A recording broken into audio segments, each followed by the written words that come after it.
नमस्कार, स्वागत है आपका आपके अपने चैनल उज्ज्वल जीके में। मैं हूं सीमा शर्मा।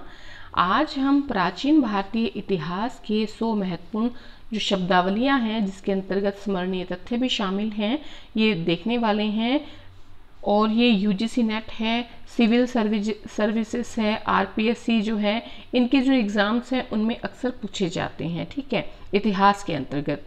तो ये काफ़ी महत्वपूर्ण जो है वीडियो है आपके लिए, अंत तक जरूर बने रहिएगा।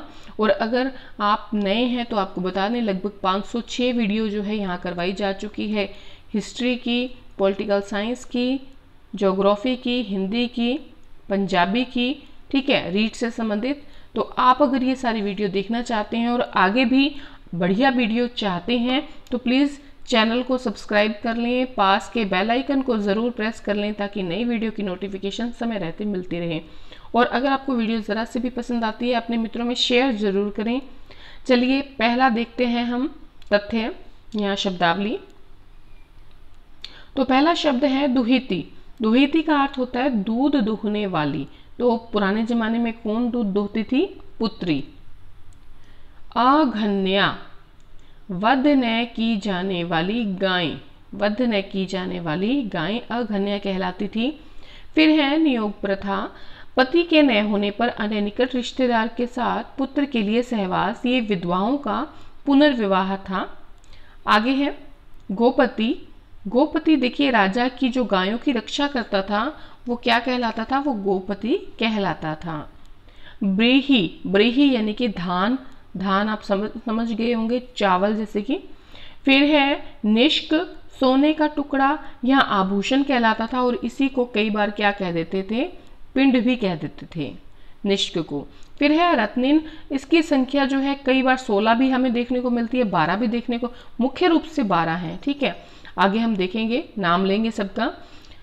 तो राजा को ये सहयोग करने वाले क्या होते थे? विभिन्न अधिकारी होते थे, जिनमें उनकी पत्नी भी शामिल होती थी, यानी कि महिषी भी शामिल होती थी। संघहित्री। संघहित्री यानी कि जो शाही खजाना होता था उसका प्रभारी जो होता था वो क्या कहलाता था? संघहित्री कहलाता था। श्रोत्रिय। श्रोत्रिय होता था विद्वान ब्राह्मण। देखिए द्विज। द्विज का अर्थ होता है जिसका 2 बार जन्म हुआ हो, लेकिन असल में इसका प्रयोग किया गया है ब्राह्मण, क्षत्रिय, वैश्य के लिए। मतलब वो मानते थे कि इन तीनों का 2 बार जन्म होता है। तो देखिए इसके अंतर्गत जो है शूद्र को नहीं लिया गया है। भागदुद। भागदुद होता था कर संग्राहक, टैक्स को वसूलने वाला अधिकारी। फिर होता था गविष्टि। गविष्टि का मतलब होता है, शाब्दिक अर्थ अगर देखिए तो गायों की खोज। गवेषणा का मतलब होता है खोज, गायों की खोज। लेकिन व्यवहारिक अर्थ के रूप में कबीलों के बीच में युद्ध हुआ करते थे। किसके लिए होते थे? गायों के लिए हुआ करते थे, और इसीलिए इसका नाम गविष्टि है। रही, संभवतः चांदी की मुद्रा रही होगी। अदेव्यो। अदेव्यो देखिए जब ए लग जाए तो वो चीज न में आ जाती है। ठीक है, तो देवी देवताओं में श्रद्धा न रखने वाला अदेव्यु। अब्राह्मण, वेदों को न मानने वाला। अयज्वन, यज्ञ न करने वाला। तो जहां पर न आ जाए तो वो क्या है? उसके आगे जैसे ए लगा है तो अदेव्यु, अब्राह्मण, अयज्वन, न करने वाला, वेदों को न मानने वाला अब्राह्मण। अयज्वन, यज्ञ न करने वाला। अदेव्यु, देवी देवताओं में श्रद्धा न रखने वाला। फिर है अनास। अनास जो है कटु वाणी वाले के लिए प्रयोग में लाया जाता है, लेकिन इसका प्रयोग आर्यों के शत्रुओं के लिए भी किया जाता था। वाज्रपति। चारागाह का अधिकारी गांव का प्रधान क्या कहलाता था? वाज्रपति। वाज्रपति ये चारागाह का अधिकारी या गांव का प्रधान कहलाता था। फिर है कुलप। कुलप होता था परिवार का मुखिया। ग्रामणी। ग्रामणी जो होता था ये लड़ाकू दलों का प्रधान होता था। ठीक है, जन या विश। जन या विश यानी कि वैदिक कबीले होते थे, और प्रजा जन के लिए भी इस शब्द का प्रयोग जो है किया गया है। संहिता। वैदिक सूक्तों मंत्रों का संग्रह है, संहिता कहलाता था।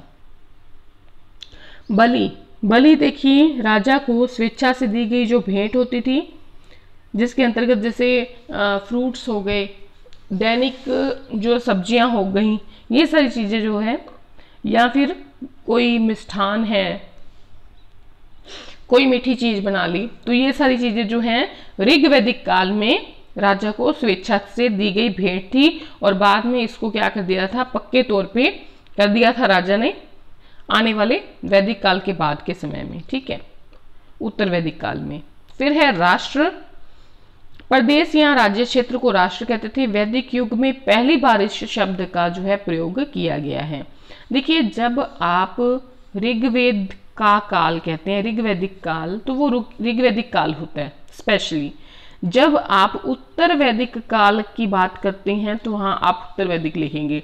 जब यहाँ पर आप दोनों चीजों को देख रहे हैं तो उसको क्या कहेंगे, वैदिक युग। ठीक है, चलिए आगे बढ़ते हैं। होता, ऋग्वेद से संबंधित और सूक्त उच्चारित करने वाले जो ऋषि होते थे वो होता कहलाते थे। इसको एक नाम और भी दिया गया है, वो है होत्री। ठीक है, चलिए आगे बढ़ते हैं। उद्गाता यानी यज्ञ संबंधी मंत्रों को गाने वाले जो पुरोहित होते थे, खास तौर पे सामवेद वाले यानी कि सामवेद के होते थे उद्गाता, और होता या हुत्री होते थे ऋग्वेद से संबंधित। ठीक है, ये एक सभी संबंधी जो मंत्र होते थे उनको गाने वाले पुरोहित होते थे। अधर्व्यो यानी कि यज्ञ संबंधी मंत्रों का उच्चारण करने वाले पुरोहित यजुर्वेद से जो संबंधित होते थे वो क्या कहलाते थे, अधर्व्यो कहलाते थे।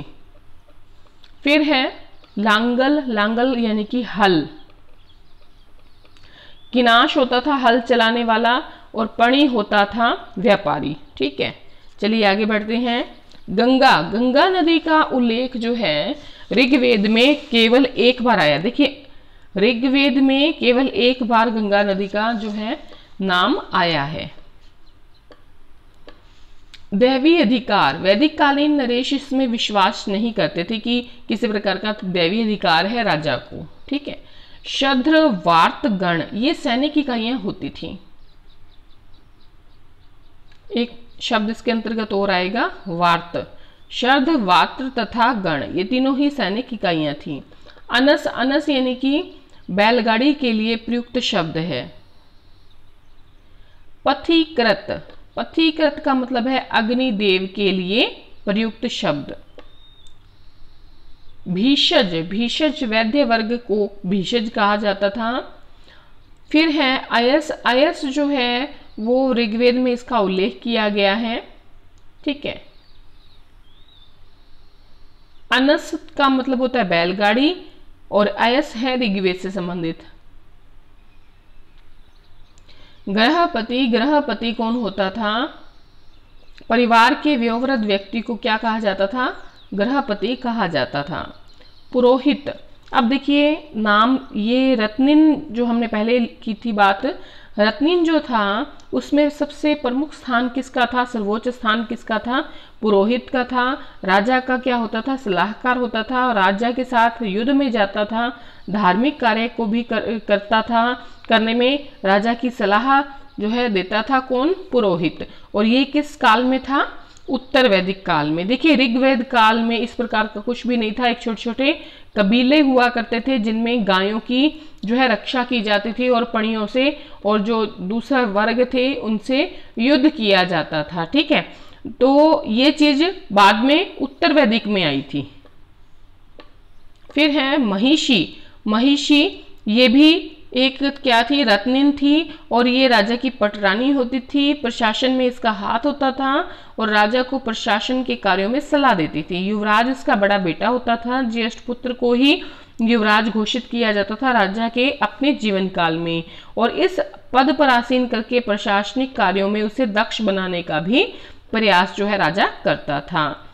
फिर है सूत, सूत होता था रथ को, रथ जो होते थे उनकी देखभाल करने वाला, क्योंकि उस समय रथ टैंक तुल्य थे। उनके निर्माण में, उनके रख रखाव के लिए सूत होता था, और युद्ध में भी इस सूत का बड़ा महत्व होता था, क्योंकि राजा को बिठाकर लेकर जाता था। उसके बाद है सेनानी, सेना का प्रधान और सेना का संचालन करने वाला, और शांति व्यवस्था बनाने में, सेना की व्यवस्था करने में, ये सब जो काम होते थे सेनानी के होते थे, और ये भी क्या होता था, रत्निन होता था।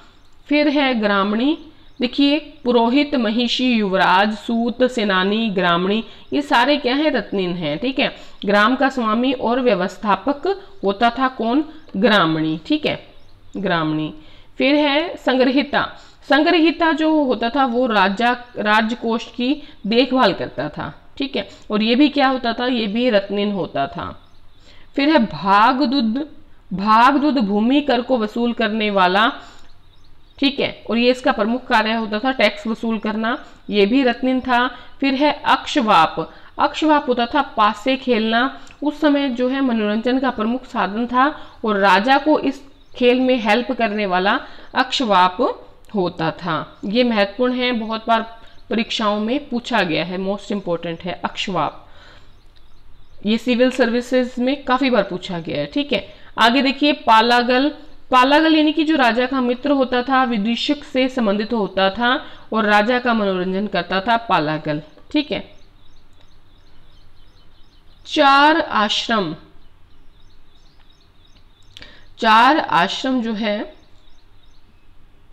उसके अंतर्गत ब्रह्मचर्य, गृहस्थ, वानप्रस्थ और संन्यास आश्रम आते हैं। ब्रह्मचर्य ये 25 वर्ष की आयु तक होता था। गृहस्थ जो होता था 25 से लेकर 50 तक की अवस्था का होता था। वानप्रस्थ की बात करें ये होता था 50 से लेकर 75 साल की अवस्था तक, और जो संन्यास होता था ये होता था 75 से लेकर 100 साल की अवस्था तक। ठीक है, उसके बाद है 3 ऋण। 3 ऋण होते थे, देव ऋण, ऋषि ऋण और पितृ ऋण। ठीक है, फिर है पुरुषार्थ, धर्म, अर्थ, काम, मोक्ष, ये 4 पुरुषार्थ थे। उसके बाद है उपवेद। उपवेद यानी कि आयुर्वेद, धनुर्वेद, गंधर्व वेद और शिल्प शास्त्र, ये जो है उपवेद होते थे। अब देखिए ये गंधर्व नहीं है, इसको बोलिएगा गांधर्व वेद। गांधर्व वेद, और ये संगीत शास्त्र से संबंधित है, संगीत शास्त्र।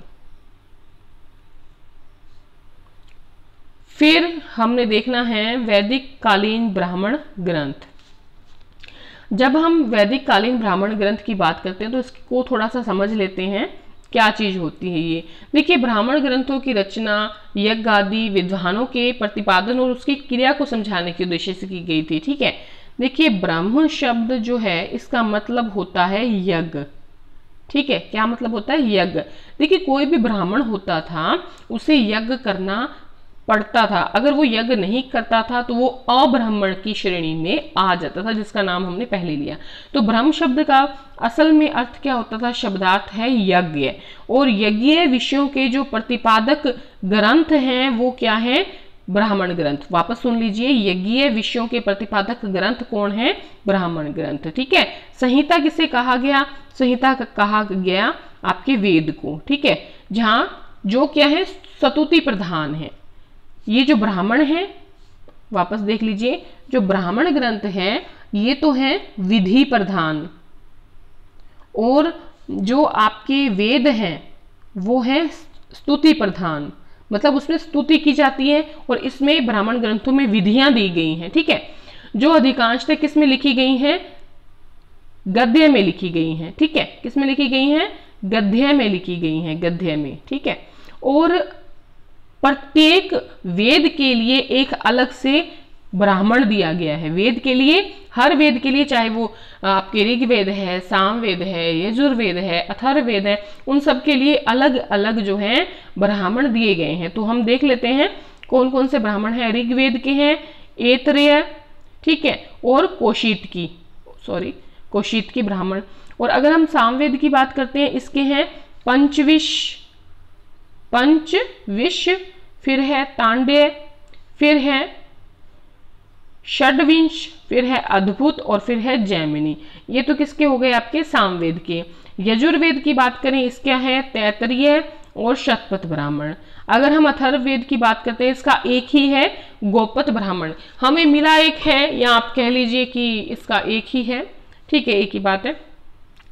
तो ऋग्वेद का है ऐतरेय कौशितकी ब्राह्मण, सामवेद का पंचविंश तांडव, षड्विंश अद्भुत जैमिनी, और फिर है आपके यजुर्वेद का तैत्तिरीय शतपथ ब्राह्मण, अथर्ववेद का गोपथ ब्राह्मण। आगे बढ़ते हैं। देखिए एक चीज और, इनके साथ ही आरण्यक आ जाते हैं। आरण्यक यानी कि जो वनों में पढ़ाए जाने के कारण इनको क्या कहा गया, आरण्यक। अरण्य, अरण्य का क्या मतलब होता है, अरण्य का मतलब होता है जंगल, तो जंगल में पढ़ाए जाने की वजह से इसको आरण्यक कहा गया। ठीक है, आरण्यक जो है वो है ऐतरेय, शांखायन, तैत्तिरीय, बृहदारण्यक, छांदोग्य, जैमिनी, मैत्रायनी, तलवकार। ठीक है, ये सब क्या है, आरण्यक हैं। अब बात करते हैं हम उपनिषद की। उपनिषद संख्या में कितने हैं, 108, और उपनिषद जो है इनको वेदांत भी कहते हैं, यानी कि वेदों का अंत। ठीक है, चलिए उपनिषद, अब सभी देखिए उपनिषद की हम बात करें, उप का मतलब क्या होता है, उप का मतलब होता है समीप, फिर ये नी है, नी का मतलब क्या होता है, निष्ठा पूर्वक, निष्ठा पूर्वक, फिर सद है, सद का मतलब क्या होता है, सद का मतलब होता है बैठना, यानी रहस्य ज्ञान के लिए गुरु के समीप बैठना, निष्ठा पूर्वक बैठना। तो ये देखिए, ये जो उपनिषद है ये किस प्रकार की रचनाएं हैं, ये उपनिषद जो है ये आपके ज्ञान मार्गी रचनाएं हैं। कौन सी रचनाएं हैं, ज्ञान मार्गी रचनाएं हैं। ठीक है, और इसका प्रमुख विषय जो है वो है ब्रह्म विद्या, ब्रह्म विद्या। चलिए आगे बढ़ते हैं। देखिए संख्या में तो ये 108 थे, लेकिन हमें 12 ही मिले हैं। कितने मिले हैं, 12 ही मिले हैं। कभी डिटेल में हम इसको देखेंगे। चलिए वेदांग, वेदांग है 6। ठीक है, चलो एक बार 12 की बात कर ही लेते हैं। उपनिषद है ईश, केन जो हमें मिले हैं, फिर है कठ, फिर है प्रशन, फिर है मुंडक, उसके बाद है मांडुक्य, फिर है तैत्तिरीय, फिर है ऐतरेय, फिर है छांदोग्य, फिर है बृहदारण्यक, फिर है श्वेताश्वतर, और अंतिम 12वां है कौशितकी। तो ये सभी जो हैं ये 108 में से 12 उपनिषद ही हमें मिले हैं। और जो भारत का राष्ट्रीय आदर्श वाक्य है सत्यमेव जयते, वो किस उपनिषद से मिला है, मुंडकोपनिषद से। ठीक है, चलिए वेदांग कितने हैं, वेदांग 6 हैं। कौन कौन से हैं, शिक्षा, कल्पसूत्र, ठीक है, और उसके बाद है व्याकरण, निरुक्त, छंद, ज्योतिष। एक बार थोड़ा थोड़ा देख लेते हैं। देखिए वेदों के अर्थ को सरलता से समझने के लिए देखिए, जो वेद थे वो किस संस्कृत में लिखे गए थे, वो वैदिक संस्कृत में लिखे गए थे। आज जब जिस हम संस्कृत की बात करते हैं, जो संस्कृत हम पढ़ते हैं वो लौकिक संस्कृत है। ये वैदिक संस्कृत बहुत मुश्किल थी।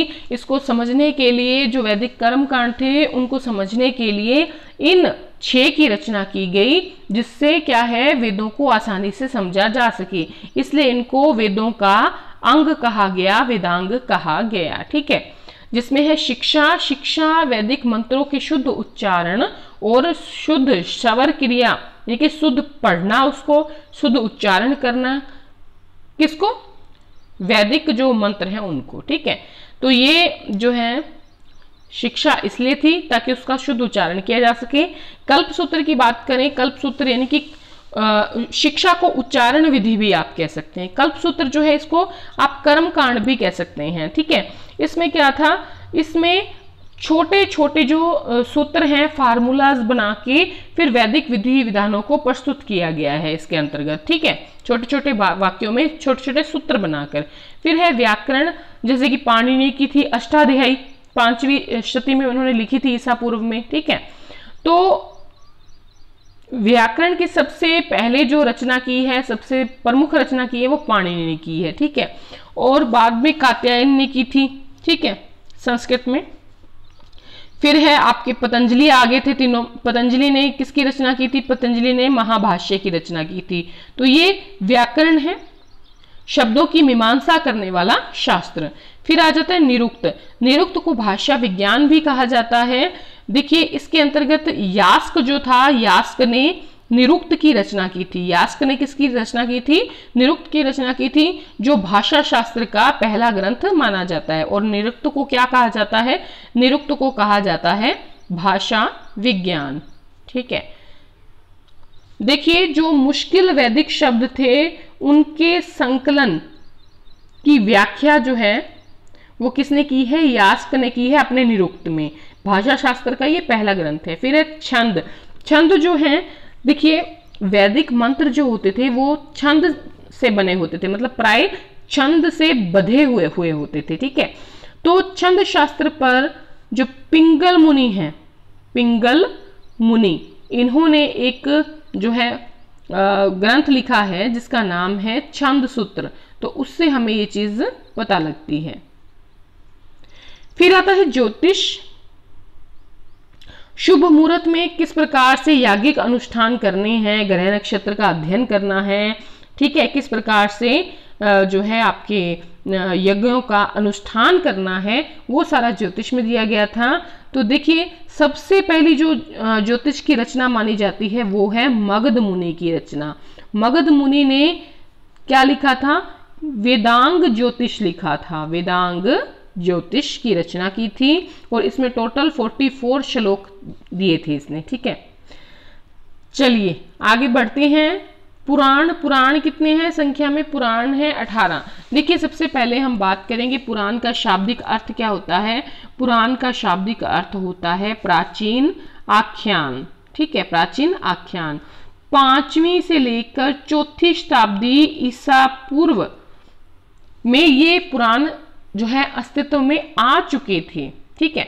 और वर्तमान में जो हमें उपलब्ध पुराण है वो गुप्त काल के आसपास के हैं, ठीक है, गुप्त काल के आसपास के हैं। और हमें टोटल संख्या मिली है 18, जिसमें है मत्स्य, मार्कंडेय, भविष्य, फिर है भागवत, ब्रह्मांड, ब्रह्म वैवृत, फिर है ब्रह्म, वामन, वराह, विष्णु, वायु, अग्नि, उसके बाद है नारद, जिसके अंतर्गत हम जो घरों में जो पाठ करते हैं, नारद पुराण हो गया, ये आसानी से जो है मिल जाता है। फिर है वायु पुराण, विष्णु पुराण, ठीक है, और ये आपके मत्स्य पुराण, ये सभी जो है भागवत, भागवत पुराण अधिकतर पढ़ा जाता है। तो मार्कंडेय ऋषि द्वारा मार्कंडेय पुराण, तो ये जो है इनके अंतर्गत क्या मिले हैं, पुराणों के अंतर्गत हमें जो प्राचीन शासक थे, ठीक है, प्राचीन जो शासक हुए हैं इनकी हमें वंशावलियां प्राप्त हुई हैं, वंशावलियां प्राप्त हुई हैं, ठीक है। तो देखिए ये जो आपके मिले हैं पुराण, इनके संकलनकर्ता कौन है आपको पता होने चाहिए। इनके संकलनकर्ता हैं, इकट्ठा करने वाले व्यक्ति हैं महर्षि लोमहर्ष, लोमहर्ष, और इनके बेटे थे उग्रश्रवा, उग्रश्रवा।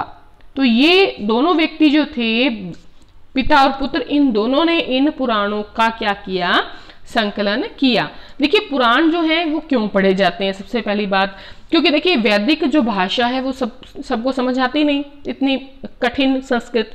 पुराण जो है सरल हैं, व्यवहारिक भाषा में लिखे हुए हैं और जनता के ग्रंथ है, ठीक है, जिनमें क्या है दिया हुआ है, प्राचीन ज्ञान विज्ञान दिया है, पशु पक्षी के बारे में बताया गया है, वनस्पति विज्ञान है, आयुर्वेद है, इनका वर्णन जो है वो किया गया है।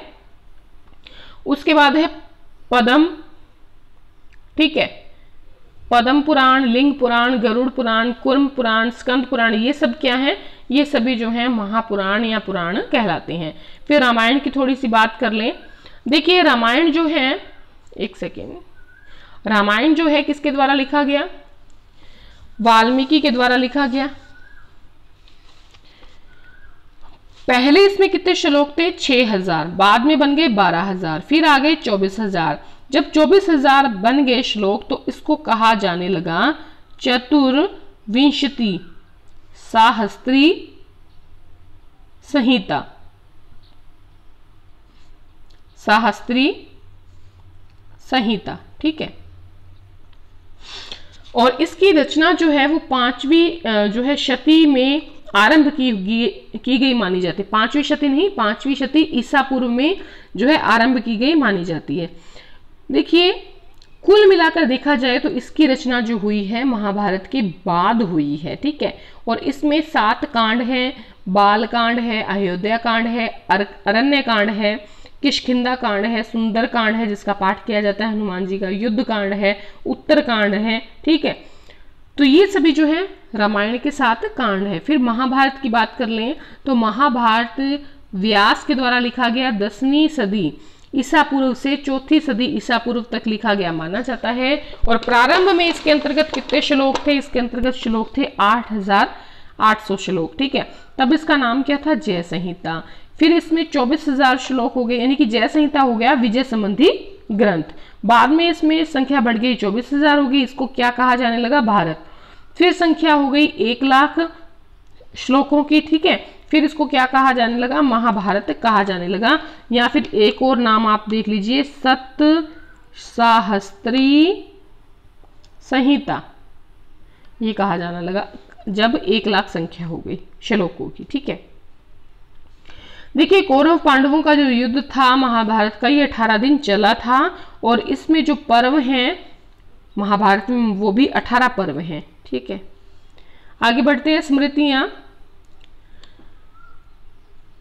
स्मृतियां या धर्मशास्त्र कह लें, एक ही बात है, ठीक है। धर्म सूत्र साहित्य से बाद में स्मृति ग्रंथों का विकास हुआ, इसीलिए इन्हें धर्मशास्त्र भी कहा जाता है। और ईसा पूर्व 2री शताब्दी से लेकर पूर्व मध्य काल तक स्मृतियों की रचना की गई है, ठीक है। देखिए कुछ स्मृतियां हैं यहाँ पर, सबसे ज्यादा फेमस है मनुस्मृति। मनुस्मृति की अगर बात करें, है ना, तो ये शुंग काल ईसा पूर्व 2 में लिखी गई थी और सबसे ज्यादा प्राचीन है, सबसे ज्यादा प्रामाणिक मानी जाती हैं। बाद की जो जितनी भी हैं स्मृतियां वो गुप्त काल में जो है लिखी गई हैं, या 5वीं सदी ईसा पूर्व में ईस्वी में लिखी गई हैं, ये भी कह सकते हैं आप। ईसा पूर्व नहीं, ईस्वी में, ठीक है। 5वीं सदी में लिखी गई हैं बाकी सारी। और मनुस्मृति जो है ये सबसे पहले शुंग काल ईसा पूर्व 2वीं सदी में लिखी गई थी। तो देखिए बात कर लेते हैं, नाम ले लेते हैं। याज्ञवल्क्य स्मृति, विष्णु स्मृति, कात्यायन स्मृति, बृहस्पति स्मृति, पराशर स्मृति, गौतम स्मृति, वशिष्ठ स्मृति, नारद स्मृति, देवल स्मृति, ये सारी क्या हैं? स्मृतियां हैं।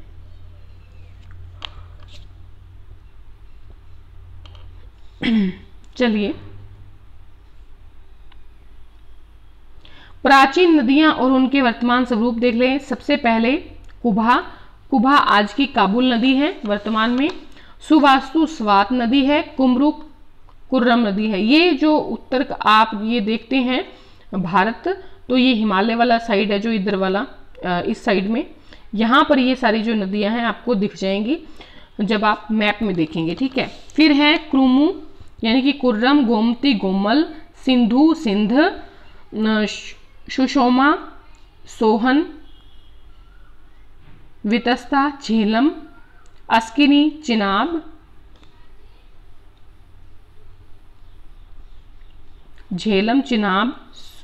ये आप जानते ही हैं नदियां। फिर है मरुदवृद्धा, मरुवर्धवान, ठीक है। परुष्णी, रावी नदी को परुष्णी कहा जाता है। फिर है विपाशा, व्यास नदी, शतुद्री, सतलज नदी, सरस्वती, दृशदती, ये कौन सी है? ये है आपके घग्गर नदी, ठीक है।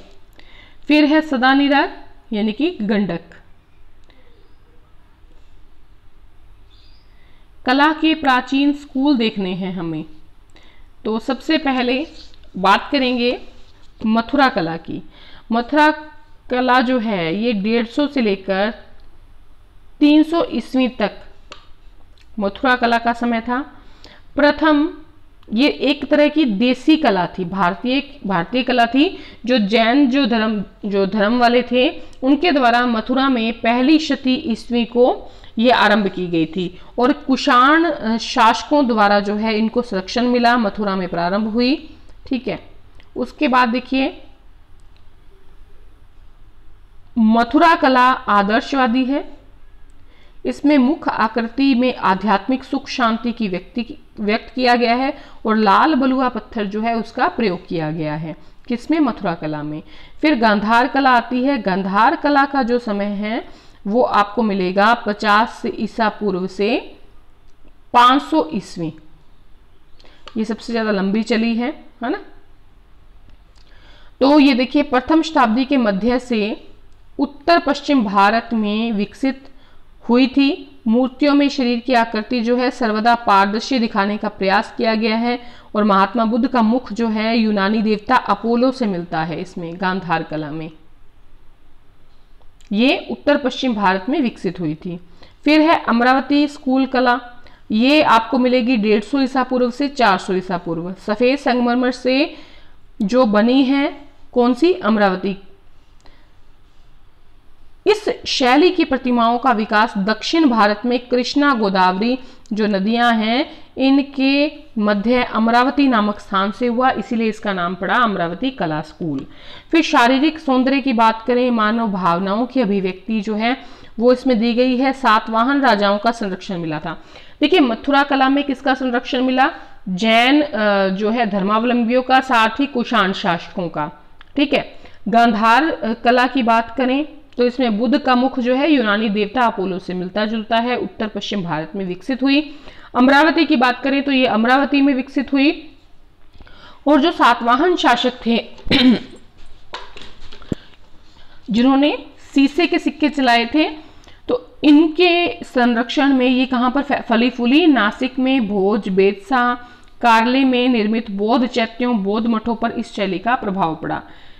खास तौर पे देखा जाए तो देखिए जैनों का और जो बौद्धों का प्रभाव है, इन पर प्रभाव है मथुरा कला का, गांधार कला का, अमरावती कला स्कूल का। फिर हम चलते हैं 16 जनपदों की तरफ। तो 16 जनपद की अगर हम बात करें तो 16 जनपद जो है 600 से लेकर 325 ईसा पूर्व तक जो है 16 महाजनपदों का समय था। अंगुत्तर निकाय में हमें बौद्ध ग्रंथ है, ये अंगुत्तर निकाय, ठीक है, बौद्ध ग्रंथ, और इस ये 6ठी शताब्दी ईसा पूर्व में 16 महाजनपद दिखाता है। ठीक है, कि उस समय 16 महाजनपद थे, नाम नहीं दिया गया है। तो एक बार हम देख लेते हैं। काशी है ना, काशी की राजधानी क्या थी, वाराणसी। फिर है कुरु, कुरु की राजधानी थी इंद्रप्रस्थ, नाम मैं बोल देती हूं। अंग, अंग की राजधानी थी चंपा। मगध, मगध की राजधानी क्या थी, राजगृह या गिरिव्रज। ठीक है, फिर आपके आ जाता है वज्जी संघ, वज्जी संघ की वैशाली थी। मल्ल की कुशीनारा थी, या इसको कुशावती भी कहते थे। चेदी की शक्तिमती थी, या इसको सोथिवती भी कहते थे। वत्स जो था, वत्स की कौशाम्बी थी। कौशल की अयोध्या थी। देखिए बुद्ध के काल में कौशल की 2 राजधानियां हो गई थी। जो उत्तर भाग की थी वो साकेत थी और दक्षिण की थी श्रावस्ती। फिर पंचाल है, पंचाल की थी, उत्तरी पंचाल की अहिछत्र, दक्षिणी पंचाल की थी कांपिल्य। मत्स्य की विराटनगर थी जो हमारे जयपुर का पड़ता है एरिया। सूरसेन मथुरा। अस्सक की थी पोतन या पोटली, या अश्मक भी उसको कहा जाता है। अवंती जो थी, उत्तरी अवंती की थी उज्जैनी और दक्षिणी अवंती की थी महिष्मती। गांधार जो है, गंधार, उसकी थी तक्षशिला राजधानी, और कंबोज की थी राजपुर या हाटक। अब हम तमिल काव्य देख लेते हैं। देखिए अगर हम बात करें तमिल महाकाव्य की तो उसमें नाम आता है शिल्पदिकारम, मणि मैखल्य, जीवक चिंतामणि। ठीक है, जो ये शिल्पदिकारम है इसमें नूपुर की कहानी दी गई है और इसके जो रचनाकार हैं वो हैं इलंगो अदिगल। ठीक है, इलंगो अदिगल हैं शिल्पदिकारम के लेखक। फिर अगर हम मणि मैखल्य की बात करें, इसके थे आपके सीतले, शतनार, शतनार। उसके बाद है जीवक चिंतामणि, इसके थे तिरुतत्कक देवर। ये जो है काफी महत्वपूर्ण है, तीनों ही तमिल काव्य। फिर है संगम कालीन विशिष्ट बिंदु। ठीक है, तो देखिए अगर हम बात करें संगम काल की, तो तमिलहम में भूमि के स्वामी जो हैं वो वेलार ही होते थे। कृषि कार्य में स्त्रियां जो है प्रधान भूमिका निभाती थी तमिल क्षेत्र में। फिर है अट्टियार जो होता था वो तमिल में गुलामों के सदस्य होता था। संगम काल में वहां का प्रमुख देवता मरुगन होता था और सुब्रमण्यम जो है बाद में इस मरुगन को मान लिया गया। वैनिगर जो होते थे वो व्यापारी होते थे। गोल मिर्च के उत्पादन का प्रमुख स्थान कोट्टनारा था। धान का विनिमय जो है नमक से होता था। तमिल में रोम सम्राट जो हैं नीरो अगस्टस के सिक्के मिले हैं। एक बार इसको देखिए ध्यान से। पुहार जो है उस समय का महान बंदरगाह था। नोरा और नेलसिदा 2 बंदरगाह थे। कहाँ पे? संगम काल में। फिर है संगम युग में कावेरी नदी दक्षिण भारत की क्या थी? गंगा। पेरीप्लस में उल्लेखित जो बंदरगाह है वो है भड़ोच, केंगागोटा, पोराकड। ये काफी महत्वपूर्ण है बंदरगाह तीनों ही। फिर है कोलडेक्के, ये क्या था? ये मोतियों का प्रमुख केंद्र था संगम काल में। दिगंबर, फिर है दिगंबर। अच्छा ये चीज अलग आ गई, ठीक है, इसके साथ नहीं है। दिगंबर जो है ये भद्रबाहु के प्रभाव में रहा था, दिगंबर की बात करें तो। और उसके बाद हम बात करते हैं भगवती सूत्र। इसमें क्या है? जैन धर्म के सिद्धांतों का जो है विशद वर्णन दिया गया है, ठीक है। फिर है आचरांग सूत्र। आचरांग सूत्र जो है इसमें 12 अंगों में महत्वपूर्ण अंग क्या है? आचरांग सूत्र है। और इन नियमों का उल्लेख किया गया जिन पर जैन मुनियों को चलना है आचरांग सूत्र में।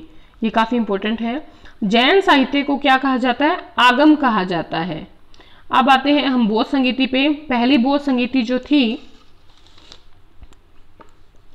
483 ईसा पूर्व में हुई थी। किस जगह हुई थी? सप्तपर्णी गुफा में। अगर हम बात करें सप्तपर्णी गुफा कहाँ है? राजगृह बिहार में।